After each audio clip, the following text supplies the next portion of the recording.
My shift was supposed to end at 11.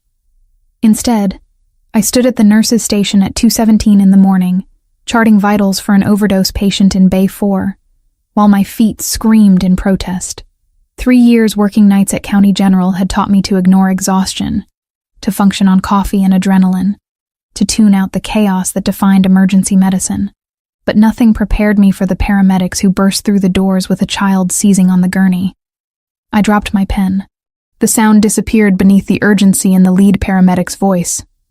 5-year-old male, unknown identity, found unresponsive at a private residence. Tonic-clonic seizures started en route. No response to initial interventions. The boy looked small against the white sheets, his body rigid, muscles locked in spasm. Dr. Harris, our senior resident, rushed from Trauma 2, already pulling on fresh gloves. 2 other nurses converged from opposite directions. We moved with rehearsed precision born from thousands of similar emergencies. I positioned myself at the boy's left side, checking the IV line the paramedics had placed. The fluid was running. Good. But something felt wrong. Not the seizure itself. Those I'd seen countless times. Something about the pattern, the presentation, the subtle details everyone else seemed to miss. "Get him on monitors," Dr. Harris ordered. "I need a full panel, CBC, metabolites, tox screen, standard epilepsy protocols." I watched the boy's face as we transferred him to the ER bed. His lips held a faint bluish tint, barely visible under the harsh lights. Not cyanosis from oxygen deprivation. Something else. Something that made my mind race through every textbook I'd memorized during my pediatric emergency training. The seizure continued. 2 minutes. 3. Dr. Harris administered the first dose of medication. Nothing changed.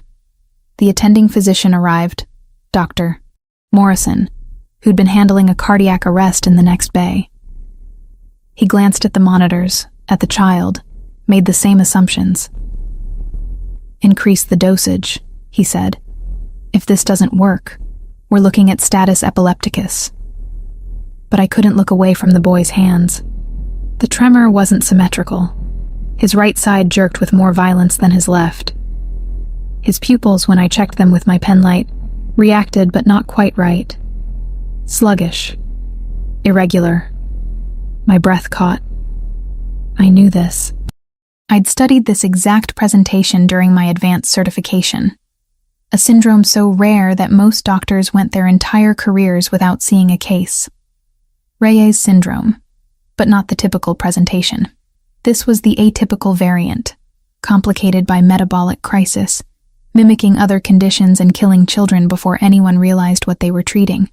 "Dr. Harris," I said, keeping my voice level, "I need to speak with you." He didn't look up from adjusting the ventilator settings. "Not now, Sophia." The seizure intensified. The boy's back arched. Alarms screamed from every monitor. And I saw it.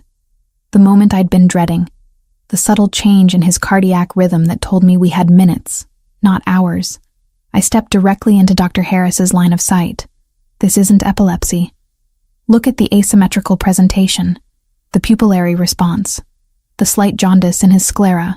This is Reyes syndrome with acute metabolic decompensation. He stared at me like I'd grown a second head. "A nurse doesn't diagnose. I'm not diagnosing. I'm observing. And if I'm right, the medications you're giving him will make it worse. You need to call Dr. Morrison back. Run ammonia levels. Start the protocol for metabolic crisis before he goes into cardiac arrest. Sophia, step back." That's an order, but I couldn't. Every instinct I'd honed over 3 years, every hour of additional training I'd pursued on my own time, every case study I'd read when I couldn't sleep, they all screamed that I was right. And this child was dying. I moved without thinking. Pulled the crash cart closer. Checked the medications, the equipment, positioned everything exactly where it would need to be when his heart stopped, because it would stop. In the next 90 seconds, if someone didn't listen. "Doctor." Morrison strode back in, irritation clear on his face. "What's the delay?" I planted myself between him and the bed. "Sir, with respect, I believe this child has Reyes syndrome. a typical presentation with metabolic crisis. The tremor asymmetry, the pupillary sluggishness, the timing of seizure onset. They all point to cerebral edema and ammonia accumulation. If we don't address the underlying metabolic failure, we'll lose him. The room went silent, except for the machines. Every eye turned to me. Dr. Morrison's expression shifted from irritation to something I couldn't quite read. You're suggesting I missed a diagnosis? I'm suggesting we consider an alternative before this child codes. Please, just check the ammonia levels. Look at his hands, his eyes. This doesn't present like standard seizure disorder. He studied me for a long moment, then looked at the boy. Really looked. His eyes narrowed the way a doctor's do when they're seeing something for the first time. Run the ammonia levels, he said quietly, and get me the metabolic crisis protocol. Now. The team exploded into motion. I helped draw the blood, my hands steady despite my racing heart. 90 seconds later, the results flashed on the screen. Ammonia levels 4 times normal range. Dr. Morrison's face went pale. Jesus Christ, you were right. The next 10 minutes blurred. New medications, new interventions. The protocol I'd pulled from memory, studied for an exam 6 months ago. The seizure began to ease. The boy's vitals stabilized. Not out of danger, not even close, but no longer circling the drain. I stepped back, my legs suddenly weak. Let the doctors do their work. Watched the child's chest rise and fall with the ventilator's rhythm, and tried not to think about how close we'd come to losing him. The doors at the far end of the ER slammed open. I looked up, still catching my breath, and felt the air change. 6 men in dark suits walked in, moving with purpose that made security freeze in place. But it was the man in the center who made everything stop. Tall, maybe 6'2", with black hair shot through with silver at the temples. An Armani suit that probably cost more than I made in 3 months. Eyes, dark brown and intense, swept the ER like he was cataloging threats. A faint scar cut through his right eyebrow. He looked like violence in an expensive package. "Where is my son?" His voice cut through the chaos. Low, controlled, but underneath, something that made my survival instincts wake up. Dr. Morrison moved to intercept him, hands raised in a placating gesture. "Sir, you can't be back here. If you're family, we need you to wait in the consultation room while we stabilize the patient." The man's eyes found the boy, found me standing beside the bed. His gaze locked on mine with an intensity that made my breath catch. "That's Leonardo, and I'm not waiting anywhere." The security guards moved forward. The 6 suited men shifted, hands moving to their jackets. The tension ratcheted so high I could taste it. Dr. Harris, foolishly brave or stupid, spoke up. This nurse violated protocol. She overstepped her authority. She needs to be removed from duty immediately. The man's attention snapped to Dr. Harris. Something in his expression made the doctor take an involuntary step back. "This nurse violated protocol? She diagnosed your son," Dr. Morrison said quietly, "before anyone else could make this worse. Against orders, against hierarchy, and she was right. If she hadn't pushed, if she hadn't insisted, we would have lost him." The man looked at me again. Really looked. Not the way men usually looked at me, with casual dismissal or worse. This was assessment, calculation, recognition of something I couldn't name. "Your name? Sophia Mercanti." He took a step closer. His presence filled the space between us, intimidating not through aggression but through sheer force of personality. I refused to step back, refused to show the fear that curled in my stomach. "You saved my son's life." It wasn't a question. I nodded anyway. Dr. Harris found his voice again, angry and defensive. "She'll still face disciplinary action." She had no authority to question attending physicians. "The hospital board will review this." The man reached into his jacket. Every security guard tensed, but he only pulled out a card, expensive paper stock, embossed lettering, handed it to Dr. Morrison. "No disciplinary action, no review. If this hospital punishes the woman who saved my son, I'll bury this place in lawsuits until there's nothing left but rubble. Are we clear?" The silence stretched. Dr. Morrison looked at the card, at the man, and his face went carefully blank. The kind of blank that meant he'd just recognized exactly who he was dealing with. Crystal clear, Mr. Valentasi. Carlos Valentasi. The name meant nothing to me, but from the way everyone else reacted, it should have. He looked at me one more time, something unreadable in his dark eyes. Then he moved to his son's bedside, all the violence in him transforming into something else, something that looked almost like vulnerability. He brushed Leonardo's hair back from his forehead with surprising gentleness. Then he pulled another card from his pocket, walked back to me, pressed it into my hand. "Thank you," he said quietly, "for having the courage to be right." Then he was gone, taking his men and most of the oxygen in the room with him. I stood there, card in my hand, and wondered what the hell had just happened. Wondered why my hand was shaking. Wondered why those dark eyes stayed in my head long after the ER returned to its usual chaos. And wondering, as I finally went home at dawn, if I'd just made the best decision of my life, or the worst. 3 days after the ER incident, I sat in a conference room that smelled of stale coffee and disinfectant, facing a disciplinary board that looked at me like I'd committed murder instead of saving a child's life. The chief nursing officer, Mrs. Patterson, shuffled papers with deliberate slowness while 2 hospital administrators flanked her like executioners. "You understand the severity of what you did, Sophia?" I understood that a 5-year-old boy was still alive. That seemed pretty severe to me. Mrs. Patterson's mouth thinned into a line. "You challenged not 1 but 2 attending physicians. You inserted yourself into a medical decision-making process that was not your place to be in." "With respect," I said, keeping my voice even despite the anger simmering in my chest. "I didn't diagnose. I observed. I presented evidence. And Dr. Morrison made the final decision. After you publicly undermined his authority," one of the administrators said. "Do you have any idea how that looked? It looked like saving a life mattered more than ego. The tension in the room could have been cut with a scalpel." Mrs. Patterson leaned forward, her reading glasses catching the fluorescent light. "We're issuing a formal written warning. 1 more incident of insubordination, and you're terminated. Are we clear? Crystal." I walked out of that room with my hands shaking and my career hanging by a thread. But Leonardo Valentasi was in a pediatric ICU recovering, so I'd take the hit. I'd take it 100 times. The next 2 weeks blurred into the usual chaos of night shifts.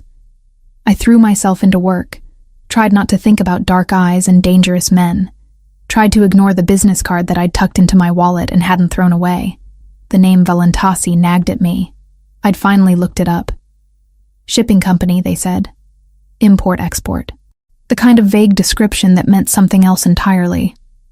I should have known better than to get involved.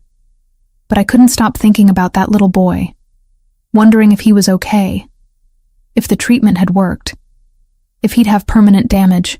The hospital wouldn't tell me anything. Patient privacy, as if I hadn't been the one to save him. It was a Tuesday night, late, when I finally clocked out at 11:30. My feet ached. My back hurt. I wanted nothing more than my apartment, a hot shower, and 8 hours of unconsciousness. The parking garage was mostly empty, just a handful of cars scattered across the vast concrete expanse. My old Honda was parked in the far corner, where I always left it. Cheaper monthly rate. I was halfway there when I noticed the figure leaning against the driver's side door. Carlos Valentasi looked exactly as I remembered. Same expensive suit, different color. Same dangerous presence. Same eyes that seemed to see through every defense I'd ever built. My heart kicked into overdrive. I stopped 10 feet away, keys clutched in my hand like a weapon. "Mr. Valentasi." "Sophia."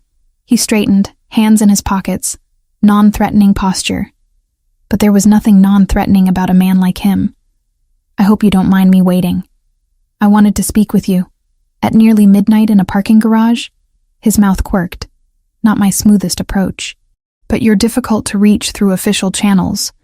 Because I'm a nurse and you're..." I gestured vaguely, not sure how to finish that sentence without insulting him. "Because the hospital has protocols," he finished for me.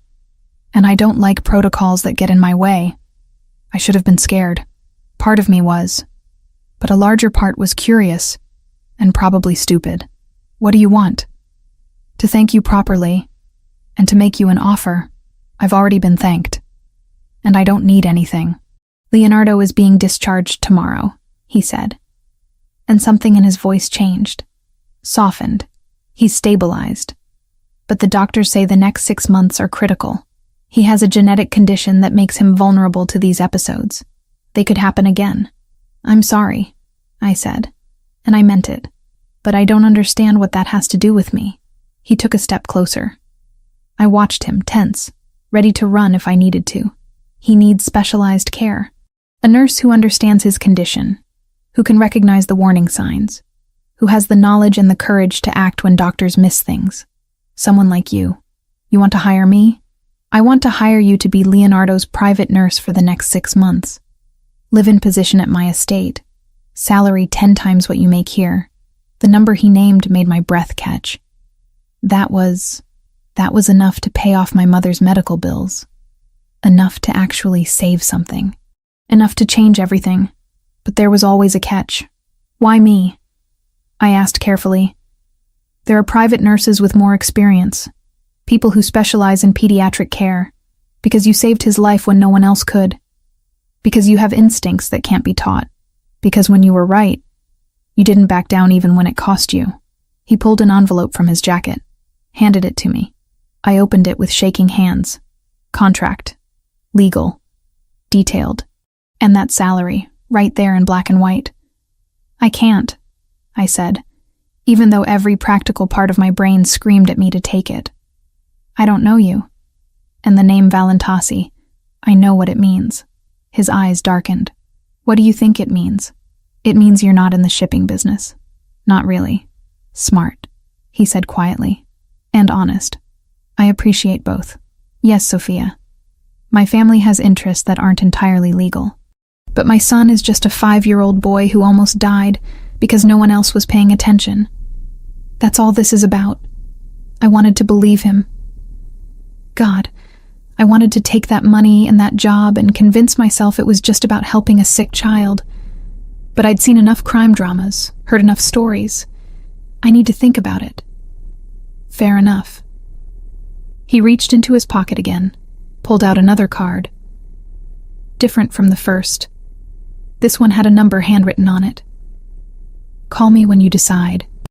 But Sophia, don't take too long. Leonardo needs you. He walked away then, disappearing into the shadows of the parking garage, leaving me standing there with a contract that could save my life or destroy it. I went home. Didn't sleep. Stared at the contract until the words blurred. Called my best friend Camila at 6 a.m. You're insane if you take this, she said immediately. You know who he is, right? Carlos Valentasi. His family runs half the port operations in the city. Not exactly clean business. I know. Then why are you even considering it? Because a child needs help. Because I can actually make a difference. Because I trailed off, not sure how to explain the rest. Because he got under your skin. Camilla finished for me. I could hear the worry in her voice. Soph, be careful. Men like that, they're dangerous in ways that have nothing to do with business. She was right. I knew she was right. But 2 days later, I found myself at the private hospital where Leonardo had been transferred. I told myself I just wanted to see how he was doing, that I owed myself that much before I made a decision. The nurse's station directed me to room 412. I knocked softly. A small voice answered. Come in. Leonardo was sitting up in bed, coloring in a book. He looked so much better than the last time I'd seen him. Color in his cheeks. Bright eyes. Alive. He looked up when I entered, and his face split into the sweetest smile. You're the nurse who helped me. Papa said you saved me. My throat tightened. How are you feeling? Better. The doctors say I can go home tomorrow. I'm excited but also scared. What if I get sick again? I sat down in the chair beside his bed. That's why you're going to have someone watching over you. Someone who knows exactly what to look for. Are you going to be my nurse? I don't know yet, I said honestly. Would you want me to be? He nodded vigorously. You seem nice. And Papa trusts you. He doesn't trust many people. Smart kid. Too smart, maybe. I'll think about it, okay? He smiled again, then went back to his coloring. I watched him for a few more minutes, this little boy with dark curls and his father's eyes, and felt something in my chest crack open. When I left the hospital, I pulled out my phone, dialed the number Carlos had given me. He answered on the second ring. Sophia, I have conditions, I said before I could change my mind. 6-month contract, like you said, but I make all medical decisions regarding Leonardo. I have complete autonomy there, and I want it in writing that I can leave if I feel unsafe or uncomfortable at any time. Agreed. Just like that? Just like that. When can you start? I need 2 weeks to give notice at the hospital. 1 week. I'll make it worth their while to let you go early. Of course he would. Probably buy the whole hospital if he wanted. 1 week, I repeated. And Mr. Valentassi, if you're lying to me, if this is anything other than caring for your son, I will walk out and I will go to the police. Are we clear? Crystal clear, he said. And I could hear something like respect in his voice. I'll have my lawyers send over the revised contract today. He hung up. I stood there in the hospital parking lot, midday sun beating down on me, and wondered what the hell I'd just agreed to. Camilla's voice echoed in my head. Men like that, they're dangerous. But so was I, apparently. Dangerous enough to walk straight into the fire. I just hoped I wouldn't get burned. 3 weeks after the night I'd nearly lost a child in the ER, I stood at the iron gates of the Valentassi estate with 2 suitcases and growing certainty that I'd made either the best or worst decision of my life. The gates opened silently, smooth mechanics that probably cost more than my annual salary. A black SUV waited beyond them. The driver who emerged looked like he could break me in half without trying. Miss Mercanti. I'm Adriano Sassolini, head of security. Mr. Valentassi asked me to bring you to the residence. Security. Right. Because normal people needed heads of security. The drive through the property took 5 minutes. 5 minutes of manicured gardens, fountains, and enough land that I lost sight of the main road entirely. When the mansion came into view, my breath caught despite myself. 3 stories of stone and glass, balconies overlooking grounds that stretched into the distance. This wasn't wealth. This was power. Adriano carried my bags like they weighed nothing, led me through doors that probably cost more than my car, through a foyer with marble floors and a chandelier that belonged in a museum. My sneakers squeaked against the stone. I felt profoundly out of place. The medical wing is on the 2nd floor, east side, Adriano said. You'll have a bedroom suite adjacent to Leonardo's room. Everything you requested has been set up. Thank you. He studied me with dark eyes that missed nothing. Leonardo is a good kid. Deserves someone who gives a damn. I plan to. Good. Because if you hurt him, Mr. Valentassi won't have to do anything. I will. The threat landed between us, cold and clear. I met his gaze without flinching. If I wanted to hurt children, I wouldn't have become a nurse. His expression softened fractionally. Fair enough. Come on. I'll show you to your quarters. My suite was bigger than my entire apartment. King bed with linens that probably had a thread count higher than my bank balance. Private bathroom with a tub I could swim in. A sitting area with medical equipment already installed. Monitors, oxygen, emergency supplies, everything I'd listed.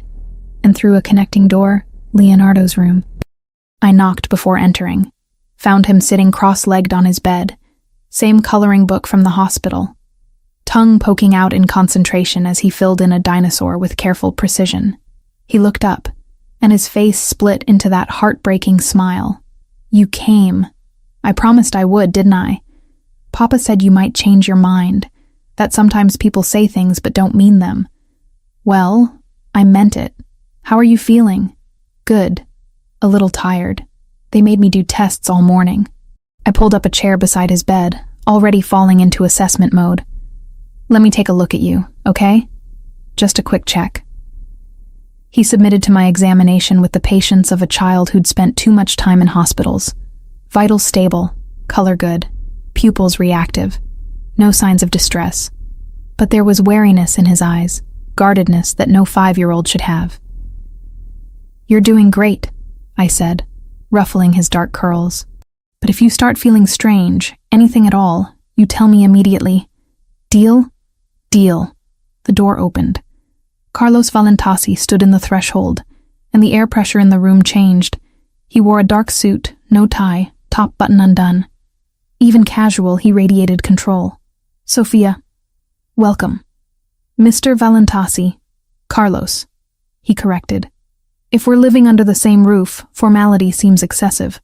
Leonardo jumped off the bed, ran to his father with uncomplicated affection. Papa! Sophia says I'm doing great. Carlos caught him, lifted him easily, but I saw it. The way he held Leonardo like he was afraid the boy might shatter. The way his eyes scanned his son for any sign of illness. This was a man who'd already lost too much. That's good news, Carlos said, setting Leonardo back down. Why don't you finish your coloring while Sophia and I talk? Leonardo returned to his bed obediently. Too obediently. Carlos gestured for me to follow him into the hallway. He closed the door behind us, leaving enough space for privacy but not so far that we couldn't respond if Leonardo needed us. I leaned against the wall, suddenly exhausted. Thank you for coming, Carlos said quietly. I know this isn't conventional. That's one word for it. His mouth quirked. You don't pull punches. Would you want me to? No. He studied me with those dark eyes, and I felt exposed. Leonardo hasn't smiled like that since his mother died. You're good for him already. The words landed with weight. I pushed off the wall. You haven't mentioned her. His mother, Juliana. Carlos's expression shuddered. She died 2 years ago. Car bomb. Wrong place, wrong time, wrong life. I'm sorry. So am I. He looked away, jaw tight. Leonardo was 3. He remembers enough to know she's gone. Not enough to understand why. And I pulled away. Couldn't handle the grief and the fear. So I became what I needed to be for the business and forgot how to be what he needed. And what did he need? A father, not a ghost. The honesty cut through me. I wasn't prepared for this vulnerability from a man who should have been all hard edges. You can change that, I said softly. It's not too late. Maybe. He met my eyes again. That's partly why you're here. Not just for medical care. Leonardo needs someone who sees him as a child. Not a liability or an heir. Someone who'll read him stories and make him laugh and let him be 5 years old. That wasn't in my job description. Consider it a bonus clause. I shook my head, but I was smiling despite myself. You're used to getting what you want, aren't you? Usually. He stepped closer, and my pulse kicked up. But you're not someone who can be bought or intimidated. I respect that more than you know. The air between us felt charged, dangerous. I stepped back, re-establishing distance. I should get settled in. Leonardo needs dinner and his evening medications. Of course. Carlos retreated as well, that shuttered expression returning. Dinner is at 7. I'd like you to join us. Is that a request or an order? With you, always a request. He left before I could respond, leaving me standing in that hallway wondering what I'd gotten myself into. The next few days established a rhythm. Mornings were Leonardo's therapies, gentle exercises to rebuild strength. Afternoons were rest and play, coloring books and stories and laughter. Evenings were dinner with Carlos, who watched his son with hungry eyes but maintained careful distance. I learned things in those quiet hours. Learned that Leonardo was brilliant, reading above his grade level, asking questions that made me scramble for answers. Learned that he loved dinosaurs and hated peas and wanted a dog, but his father said it wasn't safe. Learned that he missed his mother with grief that snuck up on him unexpectedly. And I learned about the house itself. The security cameras everywhere. The guards who changed shifts with military precision. The staff who spoke in careful voices and never asked questions. Adriano's constant presence, always watching.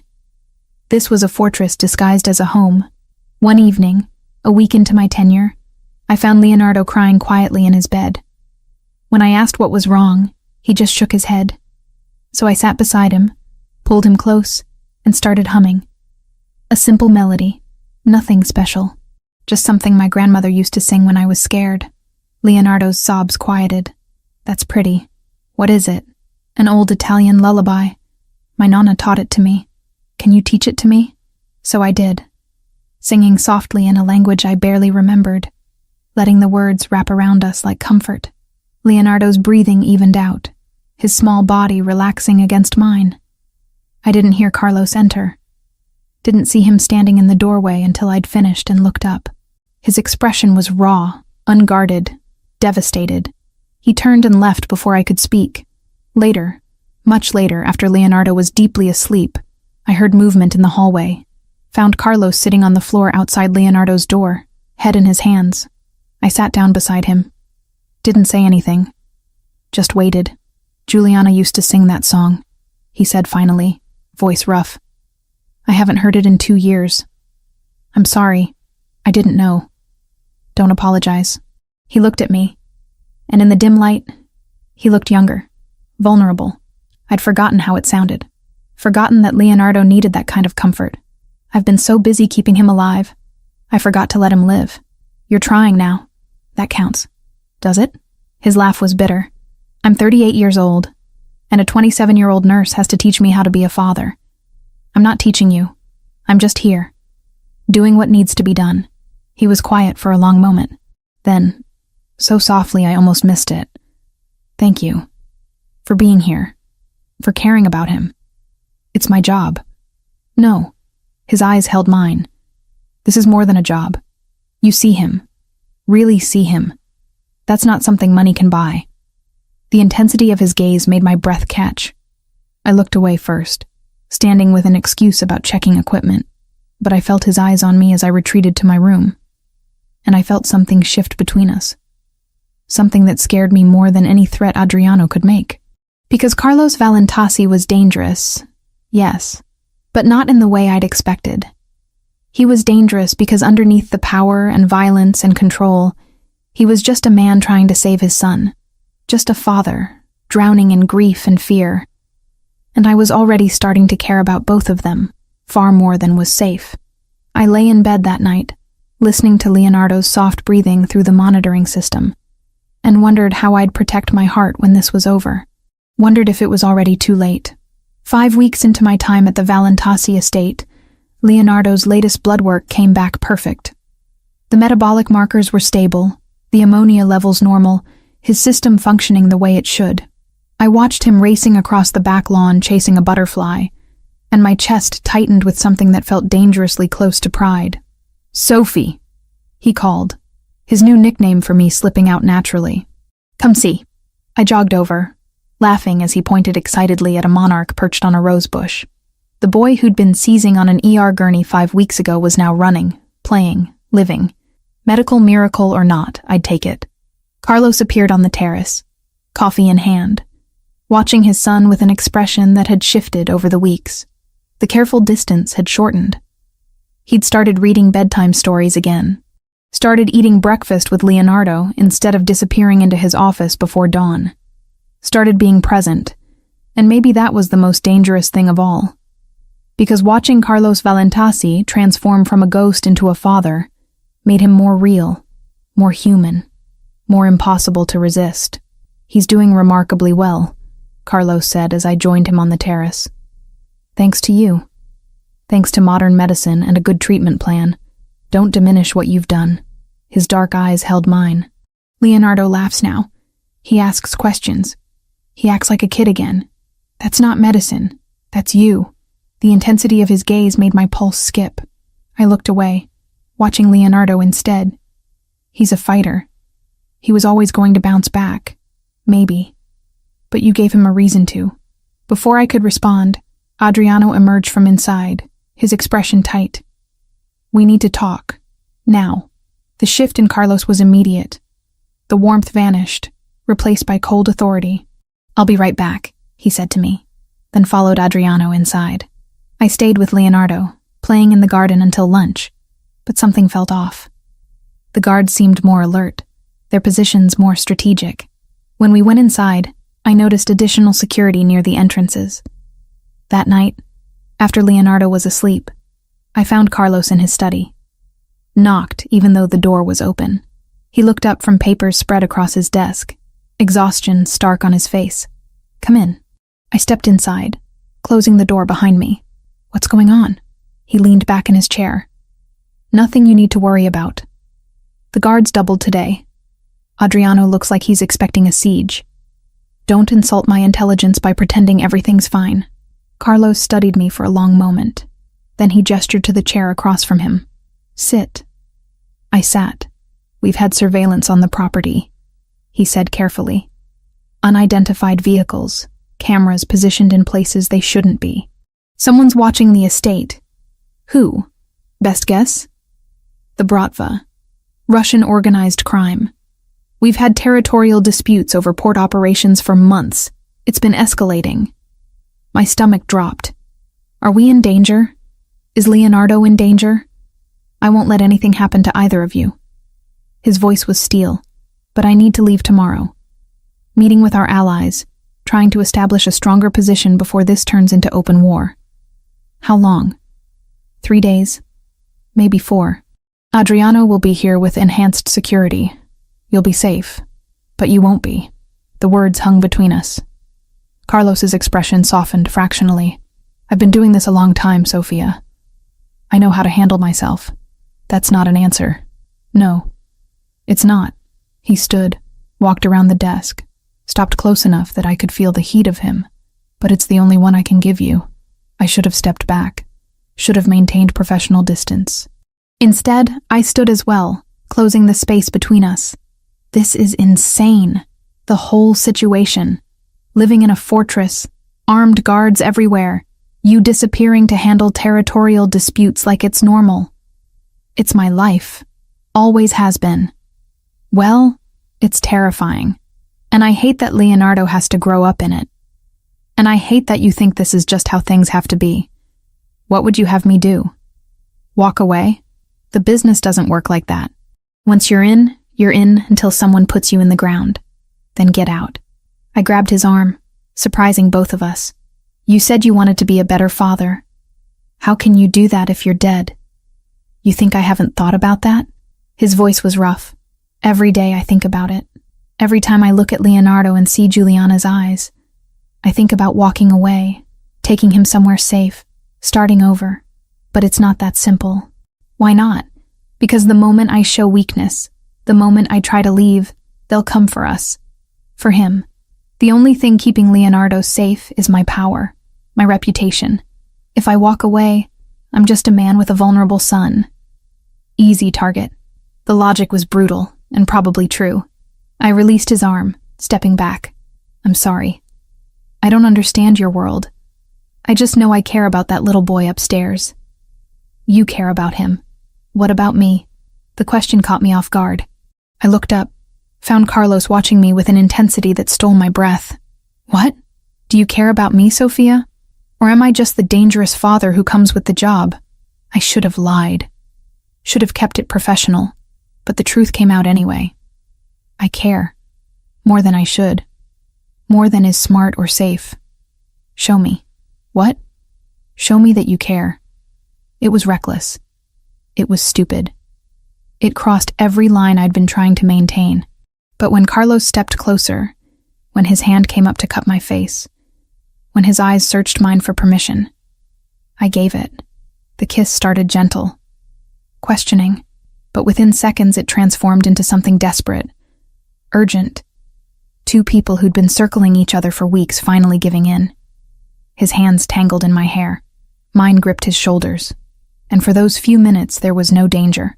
No business. No complications. Just this. He pulled back first, resting his forehead against mine. This is a terrible idea. The worst. I don't want to stop. Me neither. But we should. For Leonardo, if nothing else. He deserves stability. Not his father getting involved with his nurse. I know. Neither of us moved. When I leave tomorrow, Carlos said quietly, promise me you'll be careful. Listen to Adriano. Stay inside unless he clears it. Keep Leonardo close. I promise. He kissed me again, softer this time. Then he stepped back, putting necessary distance between us. You should go. Before I forget why this is a bad idea. I left. Went back to my room. Lay in bed staring at the ceiling while my lips still burned from his kiss. And my heart raced with equal parts desire and terror. The next morning, Leonardo had a nightmare. I was in his room before I'd fully woken, checking him over, calming him down. Carlos appeared moments later, still in pajama pants, concern etched across his face. "Papa," Leonardo whimpered, reaching for his father. Carlos gathered him up, held him close. "I'm here, mio filio. You're safe." I stepped back, giving them space, watched father and son together, and felt my heart crack open wider. Carlos's eyes found mine over Leonardo's head. The look we shared was loaded with everything we couldn't say.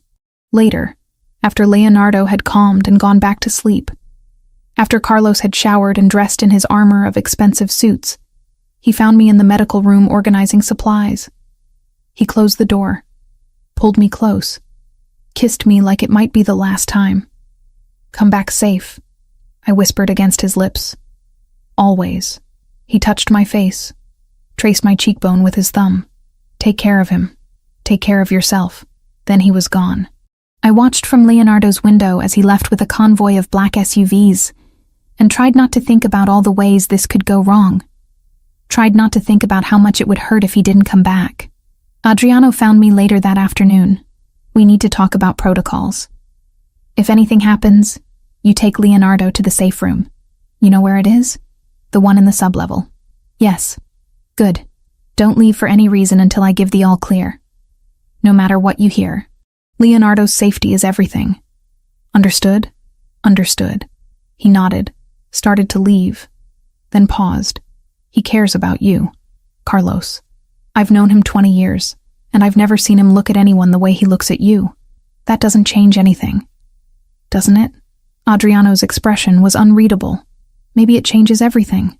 He left before I could respond. I stood in the empty hallway, touching my lips where Carlos had kissed me hours before, and wondered if Adriano was right.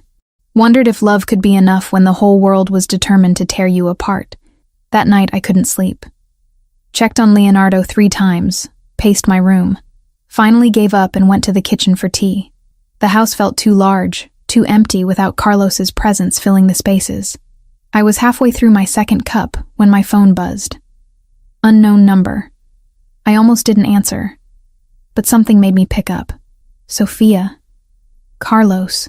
His voice was rough, tired. "Is everything okay?" "We're fine. Leonardo's asleep." "Are you okay?" There was a pause, long enough that my heart started racing. "I'm fine. Just wanted to hear your voice." "Where are you?"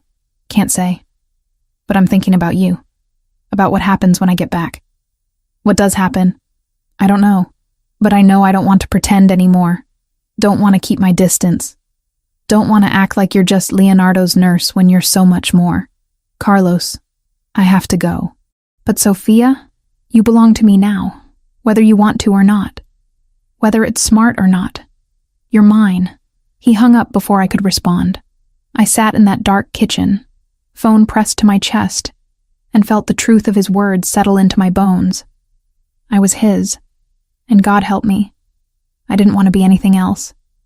Even if it destroyed us both, 3 days without Carlos felt like 3 weeks. Leonardo asked for his father constantly, and I had to invent excuses about important business meetings, while my own anxiety gnawed at me. Every time my phone rang, my heart stopped. The storm rolled in on the 4th night. Thunder shook the windows as I tucked Leonardo into bed, reading him his favorite dinosaur book for the 3rd time. He'd been clingy all day, sensing my tension. "Will Papa be home soon?" he asked, dark eyes wide with worry. "Very soon," I promised, hoping it was true. "He's just finishing some work." "I miss him." "I know, sweetheart.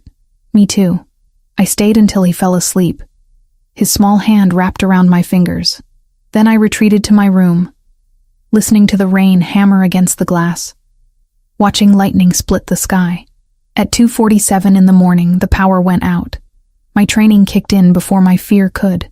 I grabbed my phone, used the flashlight to navigate to Leonardo's room. He was still sleeping, thank God.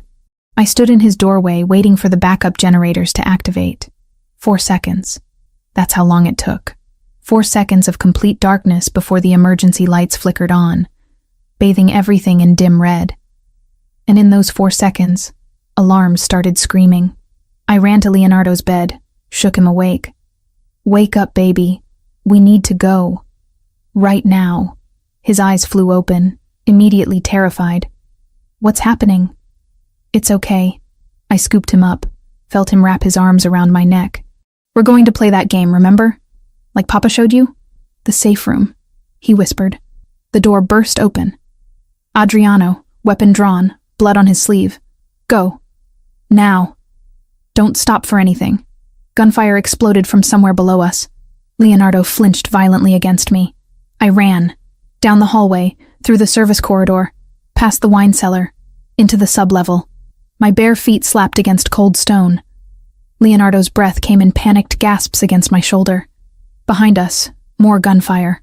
Shouting in a language I didn't recognize. The thunder of boots on stairs. I reached the steel door, punched in the code with shaking hands. It took 3 tries while sounds of violence grew closer. Finally, the lock disengaged. I shoved through, sealed us inside. The safe room was exactly as Adriano had shown me. Reinforced walls, communication system, medical supplies, and a monitor showing security feeds from around the property. I set Leonardo down, checked him over. Are you hurt? Any pain? He shook his head, tears streaming. I want Papa. I know, baby. I pulled him close, one eye on the monitors. Papa's coming. But right now we stay here, okay? The monitors showed chaos. Men in black tactical gear swarming the mansion. Guards engaging them. Adriano directing defense with brutal efficiency. But there were too many attackers. This wasn't a warning. This was an invasion. Leonardo's breathing grew ragged. I recognized the signs immediately. Panic attack, potentially triggering a metabolic episode. No, not now. Hey, I said, forcing my voice calm. Remember what we practiced? When you get scared? The breathing exercises, he managed. That's right. Deep breath in. Hold it. 1, 2, 3. Now let it out slowly. We breathed together. In and out. Counting. His panic gradually subsided. His color stayed good. No signs of an episode. Thank God. An explosion rocked the building. Leonardo screamed. I held him tighter, positioning myself between him and the door. The monitors showed smoke. Fire in the east wing. Guards falling back. And then, bodies. Sophia. The intercom crackled to life. Adriano's voice strained. Status. I lunged for the panel. We're secure. Leonardo stable. What's happening? Bratva hit squad. 12 men, heavily armed. We've got it contained, but barely. Carlos? On his way. ETA 15 minutes. Hold tight. Adriano, there's fire in the east wing. I know. Stay in the safe room. No matter what. Even if it sounds like we've lost, you stay locked in until Carlos or I give you the all clear. Understood? Understood. The intercom went dead. I watched the monitors. Watched men fight and die. Watched the mansion turn into a war zone. Leonardo had his face buried in my shoulder, crying quietly. I stroked his hair, sang the Italian lullaby, and tried not to let him hear the terror in my voice. 15 minutes. Carlos would be here in 15 minutes. Time crawled. Each minute felt like an hour. I watched the monitors. The attackers were being pushed back, but slowly. Some made it deep into the house. One passed within feet of the safe room entrance. Then, on the monitor showing the front gates, headlights, black SUVs crashed through the gate. The lead vehicle slammed directly into a group of attackers. Carlos. He emerged from the vehicle before it fully stopped, weapon in hand, and the expression on his face was murderous. Pure, cold rage. He moved through those men like vengeance incarnate. No hesitation, no mercy. Just brutal, efficient violence. He was alive. He was here. Within minutes, the tide turned. The attackers tried to retreat but found themselves trapped. It was over in less than 5 minutes. Finally, the intercom crackled again. Sophia. Carlos's voice, rough and urgent. I'm coming to you. Don't open for anyone else. Okay. I heard his footsteps before his voice. Then the knock. It's me. I checked the monitor first. Saw him standing there, covered in blood, suit destroyed, but alive. I punched in the code, opened the door. Carlos took one look at me and Leonardo, and something in his expression cracked. He crossed the distance in 2 strides, pulled us both into his arms. "Papa," Leonardo sobbed into his father's shoulder. "I've got you." Carlos's voice broke. "I've got both of you. You're safe now." I felt him trembling. This man who just killed without hesitation was shaking as he held his son. "Are you hurt?" he asked me, pulling back just enough to scan my face. "No, we're fine. Leonardo had a panic episode, but I managed it." His eyes closed briefly. "Thank God." "What happened?" "Ambush. They hit us at the meeting, used it as a distraction for this." He looked around the safe room, jaw tight. "They wanted Leonardo. Wanted leverage. How did they know you'd be gone?" "Someone told them. Someone inside my organization sold us out. The magnitude of that betrayal settled over us." Adriano appeared in the doorway. "Carlos, we've got 5 alive for questioning." "Good." Carlos handed Leonardo to me. "Take him back to his room. Stay with him. I'll handle this. I don't think you should see whatever you're about to do," I said quietly. His eyes met mine, and in them I saw the truth of who he was. "You're probably right, but they came for my son. They came for you. There's no mercy for that." He kissed Leonardo's forehead, then mine, brief and fierce. "I'll come to you when it's done." Then he was gone, and I was left with a terrified child in my arms, and the knowledge that somewhere in this mansion, Carlos was doing things I didn't want to imagine. I carried Leonardo back to his room. It was untouched, blessedly free of the violence. I checked him thoroughly, monitoring for any delayed reaction. He was okay. Physically, at least. He clung to me, wouldn't let me put him down, so I sat in his bed with him in my lap, wrapped in blankets, and waited. Hours passed. Dawn broke. Finally, the door opened. Carlos stood in the threshold, cleaned up but exhausted. Different clothes, blood washed away, but the weight of what he'd done still hung on him. "Is he asleep?" he asked quietly. I looked down. Leonardo had finally passed out from exhaustion. "Yeah, just now." Carlos approached carefully, like he was afraid he'd contaminate us with the violence still clinging to him. He knelt beside the bed, touched Leonardo's hair with infinite gentleness. "I'm sorry," he said. "I'm so sorry you had to go through that. Is it over? For now, the men who attacked us won't be a problem again." And the traitor was identified. I didn't ask what happened to them. I didn't want to know. "We can't stay here," Carlos continued. "The safe house in the mountains. You and Leonardo leave tomorrow. This isn't over. The Bratva will retaliate. What about you? I have to finish this. End it permanently. But I need to know you're both safe first." I nodded. Leonardo stirred in my sleep, reached for his father without waking. Carlos took his hand, pressed it against his chest. "I thought I'd lost you both," he said, voice breaking. "When Adriano called me, when he told me they'd breached the estate, I thought I was too late, but you weren't. This time." His eyes found mine. "Sophia, after tonight, after you saw what I did, what I'm capable of, I wouldn't blame you if you wanted out." I looked at this man, this complicated, dangerous, devoted man, and knew the truth. "I'm not going anywhere. You're stuck with me now."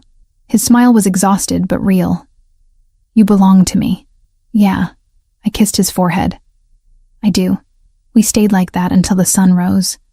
The 3 of us together, survivors of a night that should have destroyed us but somehow made us stronger. And I knew, as I watched Carlos hold his son, that there was no going back. I'd chosen this life. This man. This terrifying, beautiful, impossible love. Now I just had to survive it. Dawn broke over a mansion that looked like a war zone.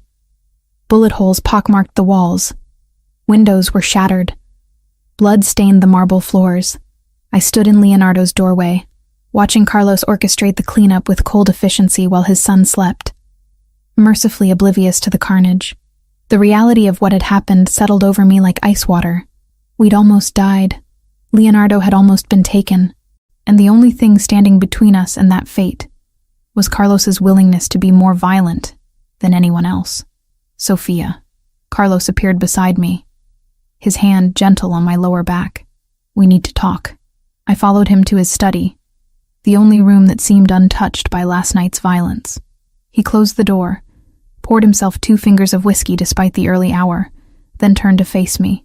"You can't stay here," he said without preamble. "Neither of you. The Bratva will retaliate, and next time they might succeed. Where would we go? I have a property in the mountains, off the grid, known only to my inner circle. You and Leonardo will go there today. Adriana will take you. What about you? I have to end this." His jaw tightened.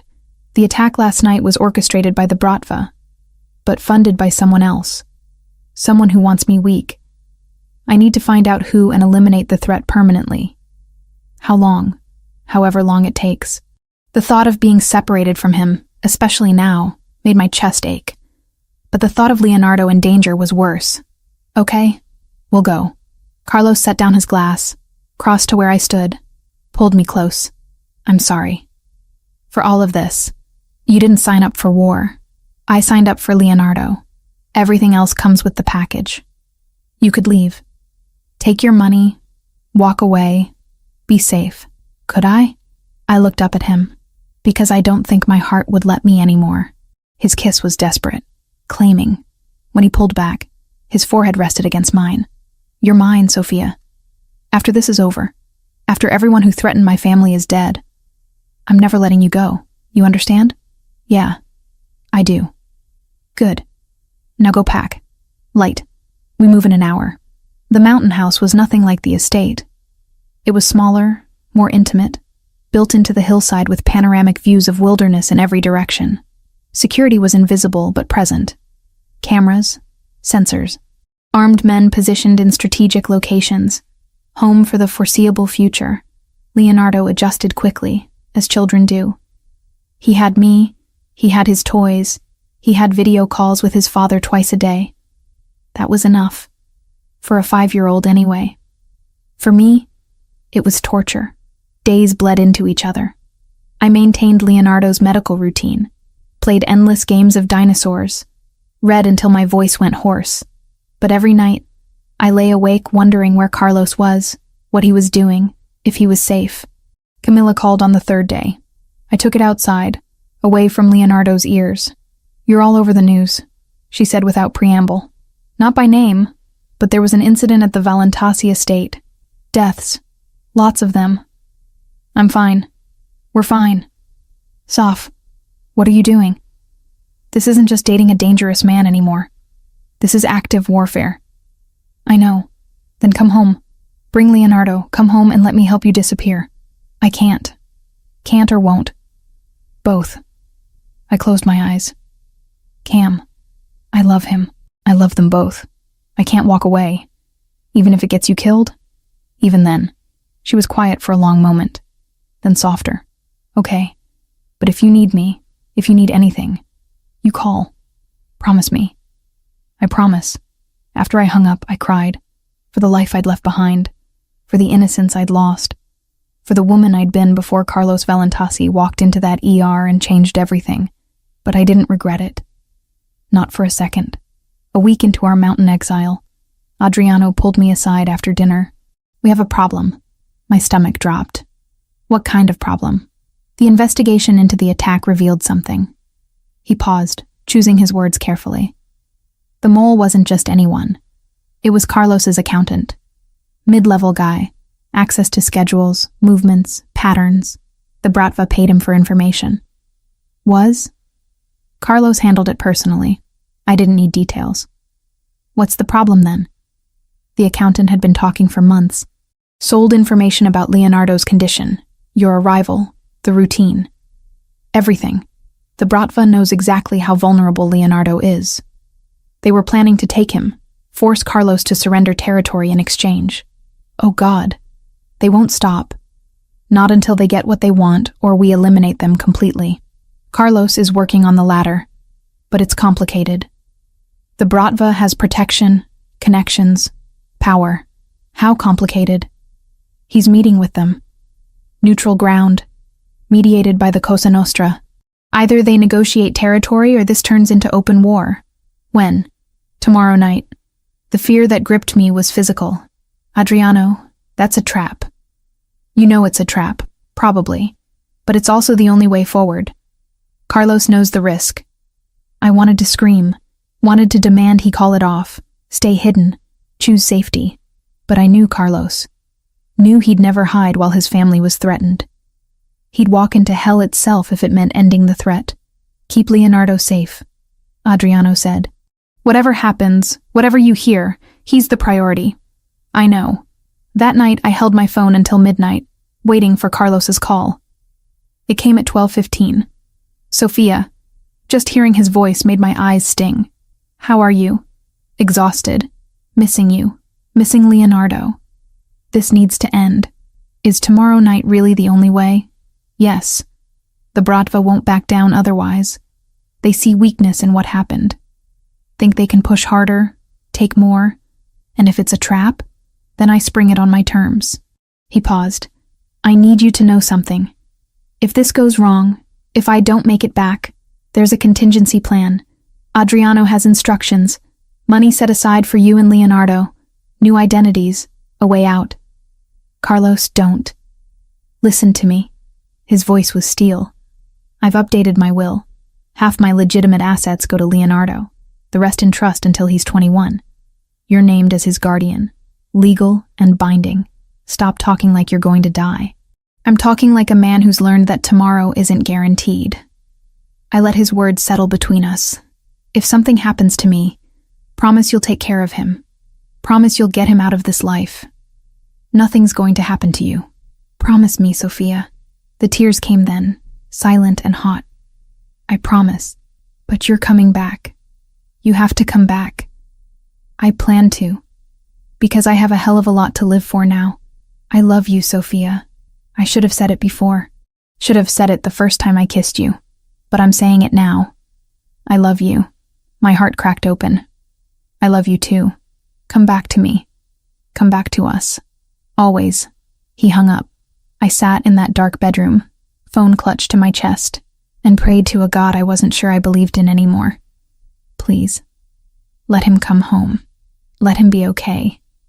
Let us have a chance at this impossible life. The next day crawled.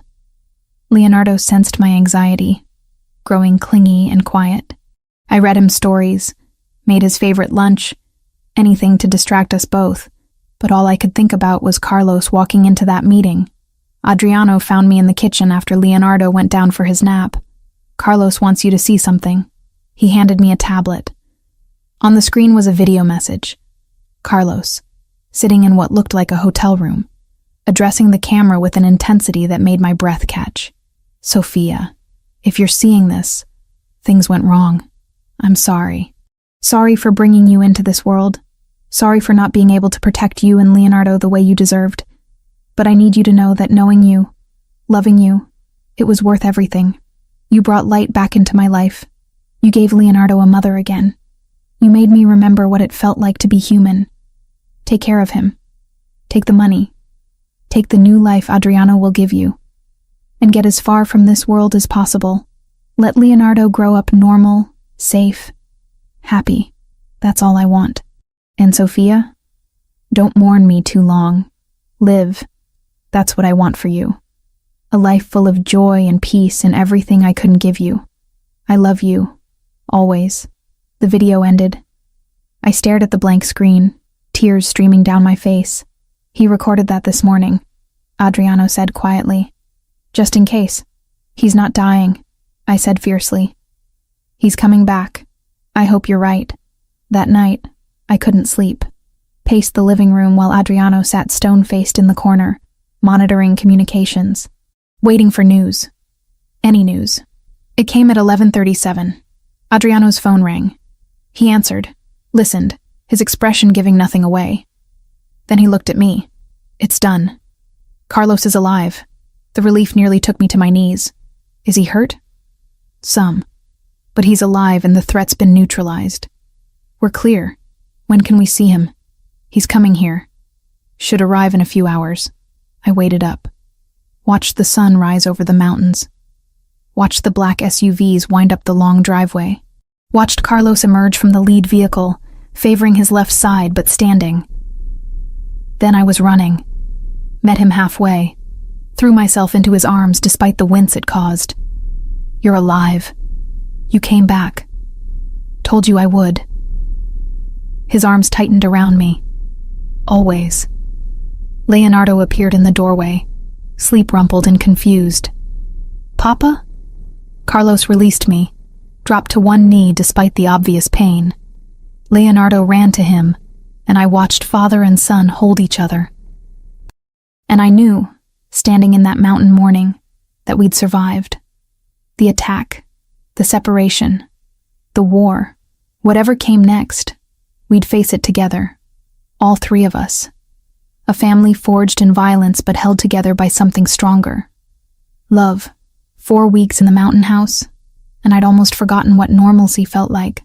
Carlos visited when he could, 3 times so far, each visit more precious than the last. We existed in a strange bubble, playing at being a family while the real world churned below. Leonardo flourished. His health remained stable. His laughter came easier. His nightmares faded. And one morning, he asked something that changed everything. Sophia? He said over breakfast, pushing his eggs around his plate. Can I ask you something? Of course, baby. Are you going to be my new mama? My breath caught. I looked to Carlos, who'd arrived late last night. His eyes held mine, waiting. Would you want that? I asked carefully. Yes. Leonardo's voice was small but certain. I love you. Papa loves you. We could be a real family. I reached across the table, took his small hand. We already are a real family, sweetheart. But would you? Stay with us? Forever? Forever's a long time, I said, smiling despite the tears in my eyes. But yeah, I'd like that very much. Carlos watched with an expression I'd never seen before. Hope. Pure, unguarded hope. Later, after Leonardo went down for his nap, Carlos found me on the deck. The view was spectacular, all pine forests and distant mountains. He wrapped his arms around me from behind. You meant that? About forever? I did. Good. Because I'm not letting you go. After this is over, I'm making this official. Ring, wedding, everything.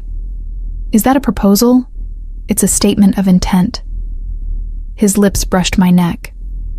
The proposal will be better. More romantic. I laughed, turned in his arms. I love you. I love you too. More than I thought I could love anyone after Juliana. We stood wrapped in each other until Adriano's voice shattered the moment. Carlos. Emergency call. It's about the Bratva situation. Carlos's expression hardened instantly. Stay with Leonardo. He disappeared inside. I followed at a distance, heard his side of the conversation. What do you mean they're pushing back? We had an agreement. Silence. When? Where? His voice went cold. That's suicide. They know it's a trap. Another pause. I don't have a choice. If I don't show, they'll interpret it as weakness. He hung up, turned to find me in the doorway. The Bratva leadership wants another meeting. Different location. It's a trap, I said immediately. Probably. But if I don't go, the tentative peace collapses. We'll be back to open warfare. Then send someone else. Send Adriano. It has to be me. Power is maintained through presence, through never backing down, through showing strength even when you know it's dangerous. Even if it gets you killed? Especially then. I wanted to scream. But I understood. This was who he was. What his world demanded. When do you leave? Tomorrow. That night, Leonardo sensed something wrong. He clung to Carlos during dinner. Carlos's patience never wavered, assuring his son over and over that he'd be back soon. After Leonardo finally fell asleep, Carlos came to my room. We didn't talk. Just held each other. Made love like it might be the last time. Come back to me, I whispered as dawn approached. Always.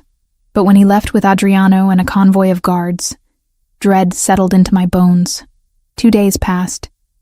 2 days of maintaining normalcy for Leonardo, while my nerves stretched tighter. Carlos called once, brief and distant. The meeting had been scheduled for the following night. Then silence. On the third day, Adriano called. Not Carlos. Adriano. Sophia. His voice was strained. We need you. Now. What happened? The meeting was an ambush. Shooting started before we even entered. Carlos is hit. Bad. We've got him at a secure location, but the doctor never showed. We think he was compromised. How bad? Gunshot wound, lower abdomen, heavy bleeding. He's conscious but deteriorating. We need medical intervention now or we'll lose him. The world tilted. Send me the location. I'm coming. No. Carlos's orders were explicit. You stay with Leonardo, then Carlos dies. I kept my voice level. I'm a trauma nurse, Adriano. I've handled gunshot wounds. I can stabilize him until you find another surgeon. But I need to be there. The pause felt eternal. I'll send a security team. Be ready in 5 minutes. I hung up. Moved on autopilot. Wrote everything down for the guard staying with Leonardo. Then I went to wake him. Leonardo. I knelt beside his bed. Baby, Papa got hurt. He needs my help, so I have to go for a little while. Is Papa going to die? Not if I can help it. But I need you to be brave. Stay with the guards. I'll be back as soon as I can. With Papa? With Papa. He threw his arms around my neck. I love you, Mama. The word hit me like a physical blow. He'd never called me that before. I held him tighter. I love you too, baby. So much. The ride took 40 minutes. A warehouse in an industrial district surrounded by Carlos's men. Inside was chaos. They had Carlos on a makeshift operating table, his shirt cut away, blood everywhere.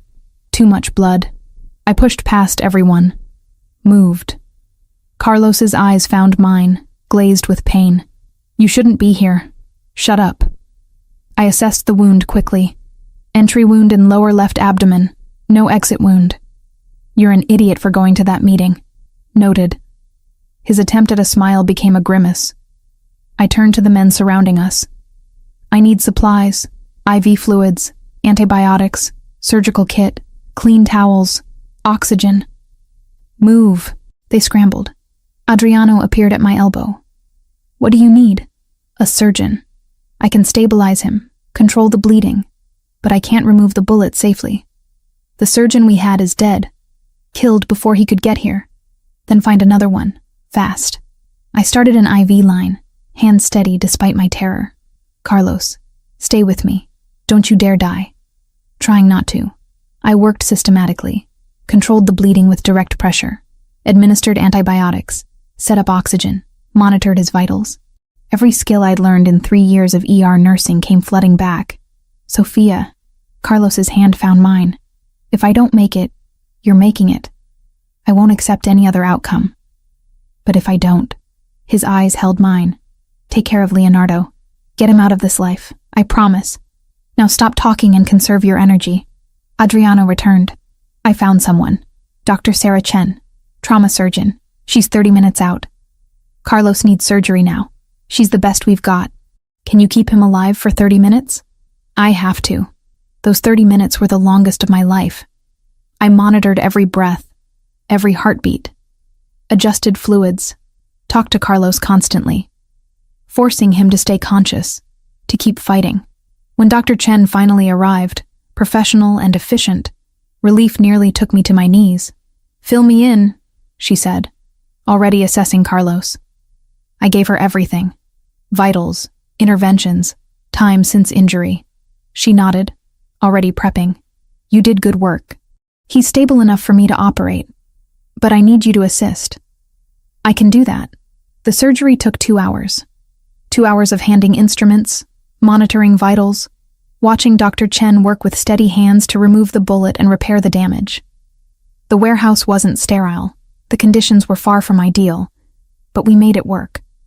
When it was finally done, when the wound was closed and Carlos's vitals had stabilized, Dr. Chen stripped off her gloves. He'll need hospital care. Real hospital care. But he should survive. Thank you. She studied me. You love him. It wasn't a question. Yes. Good. He needs someone worth surviving for. Carlos woke 6 hours later, groggy but alive. The first thing he did was find my hand. You saved me. We saved you. I brushed hair back from his forehead. Leonardo? Safe. Waiting for us. His smile was weak but real. Told you I'd come back. You almost didn't. Almost doesn't count. He squeezed my hand. I love you, Sophia. I should have said it more. But I'm saying it now, and I'll keep saying it for however long you'll let me. My tears finally came. I love you too. So much it terrifies me. Good. Fear means you have something worth losing. We stayed in that warehouse for 2 more days, until Carlos was strong enough to travel. Then back to the mountains. Back to Leonardo. Back to the life we were building. And when Leonardo ran to his father, careful of his injuries but desperate to hold him, when Carlos pulled us both close and held us like we were his entire world, I knew we'd survived the worst. Everything else was just living. 3 weeks of recovery in the mountain house. 3 weeks of watching Carlos heal, of Leonardo's cautious attention to his father, of rebuilding what had almost been destroyed. But beneath the surface, wheels were turning. Adriano appeared one morning while Carlos was doing physical therapy, his movements still careful around the healing wound. We need to talk. Both of you. We gathered in Carlos's office. Adriano spread files across the desk, photographs of men I didn't recognize, documents in Russian. After the ambush, after Carlos was shot, we didn't just sit idle. His expression was grim. We retaliated. Hard. 3 of the Bratva's top lieutenants, including Viktor Belov, were eliminated within 48 hours. You went to war without me, Carlos said, but there was approval in his voice. You were dying in a warehouse. Someone had to act. Adriano leaned forward. The remaining Bratva leadership reached out. They want peace. Real peace this time. The other Italian families intervened, threatened to cut them off completely if they didn't negotiate in good faith. What are the terms? We keep the port operations. They get compensated with territory in the northern district, away from our core interests. Neutral mediators enforce the agreement. And most importantly, they acknowledge that the ambush was unsanctioned, carried out by Belov acting alone. Convenient story. Convenient, but functional. The alternative is mutual destruction. They know it. We know it. Everyone knows it. Carlos studied the documents. And this is guaranteed. As much as anything in our world can be. The Cosa Nostra vouches for it. They have too much invested in city stability to let this continue. Then we accept. Carlos looked at me. It's over, Sophia. Really over. I wanted to believe him. Wanted to accept that we could finally have peace. But I'd learned too much about his world to trust easy answers. The next day, Carlos made a decision that shocked everyone. I'm stepping back, he announced to his assembled lieutenants in a video call.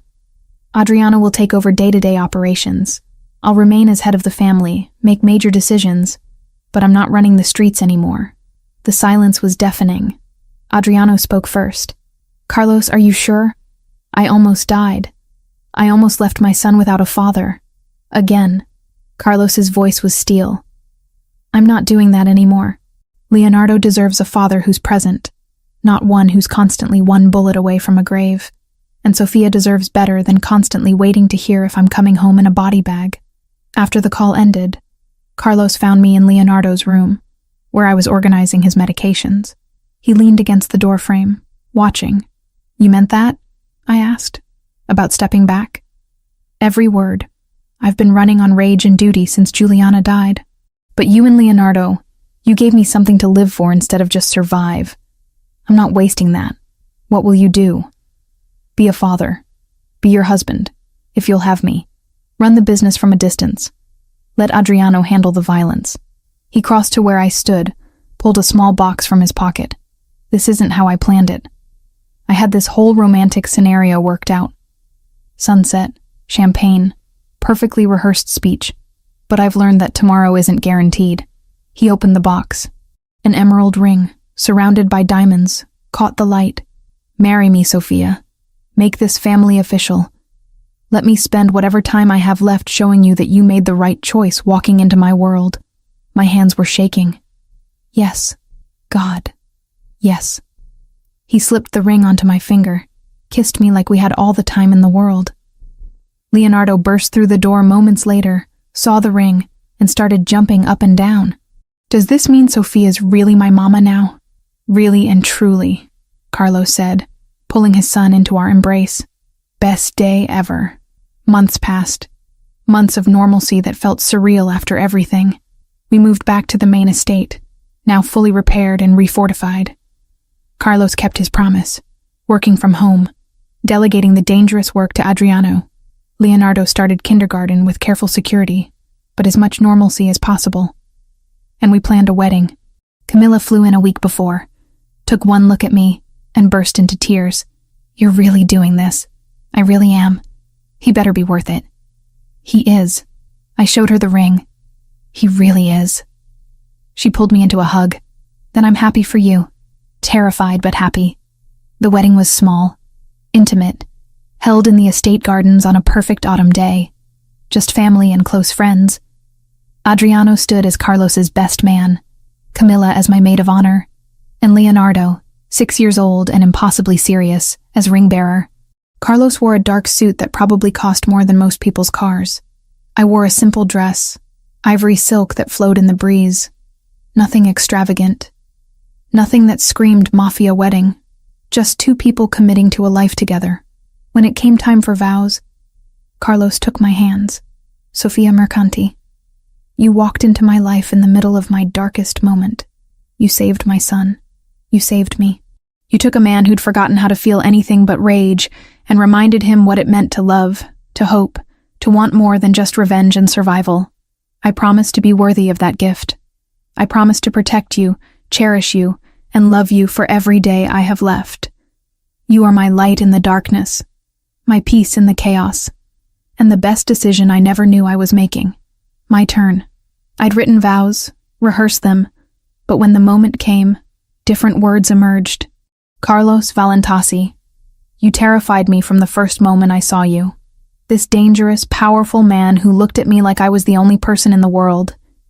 You challenged everything I thought I knew about myself, about what I wanted, about what I was capable of surviving. And you gave me a family when I'd given up on having one. A little boy who calls me Mama. A life that's complicated and messy, and sometimes terrifying, but never boring and never empty. I promise to stand beside you, to protect what we've built, and to love you even when the world tries to tear us apart. You're mine, and I'm yours, and nothing changes that. The officiant pronounced us married. Carlos kissed me while everyone applauded. Leonardo cheered loud enough to be heard in the next county. And for that perfect moment, everything was exactly right. The reception was beautiful. Dinner under string lights. Dancing that lasted until midnight. Adriano gave a speech that somehow managed to be both threatening and heartfelt, warning me that I was now family and under his protection whether I liked it or not. Camilla cornered Carlos during the dancing. I watched from across the garden as they talked, saw her point at him with clear warning, saw him nod with respect. "What did she say?" I asked when he returned to my side. "That if I hurt you, she'll make sure I regret it in ways the Bratva never managed." I laughed. "She means it." "I know." "I respect that." He pulled me close for another dance. "You have good people in your corner. So do you. We're lucky then." "We are." Later. Much later.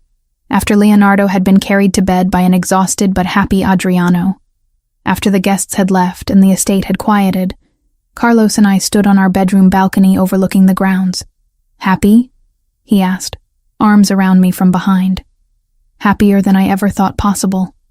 "Good, because I intend to spend the rest of my life keeping it that way." 1 year later, I watched Leonardo race across those same gardens chasing butterflies, while Carlos sat beside me on the terrace, coffee in hand, directing his empire from a tablet, but always keeping one eye on his son. Our son now. Legally, officially, in every way that mattered. "He's getting fast," Carlos observed. "He's healthy, strong, normal. Everything we wanted for him. Thanks to you. Thanks to us." Carlos set down his tablet, pulled me close.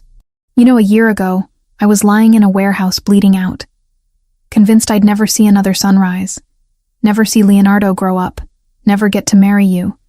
But you did. But I did." He kissed my temple. Best year of my life. Mine too. Leonardo ran up to us, breathless and grinning. Mama, Papa, come play with me.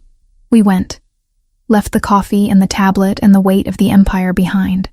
Played tag in the garden while guards watched from a distance, and the sun set over mountains in the distance. This was the life I'd chosen. Complicated. Dangerous. Built on foundations that most people would run from.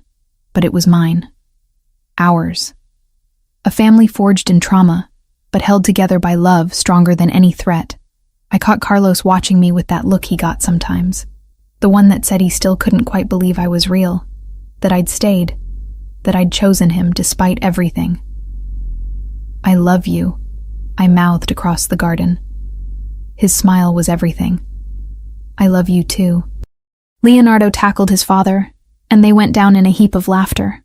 I joined them, the three of us tangled together on the grass, and thought about how far we'd come from that night in the ER. A nurse who challenged hierarchy to save a life. A MAFIA boss who learned to love again. A little boy who got a second chance at family. Not a fairy tale. Fairy tales were too simple, too clean.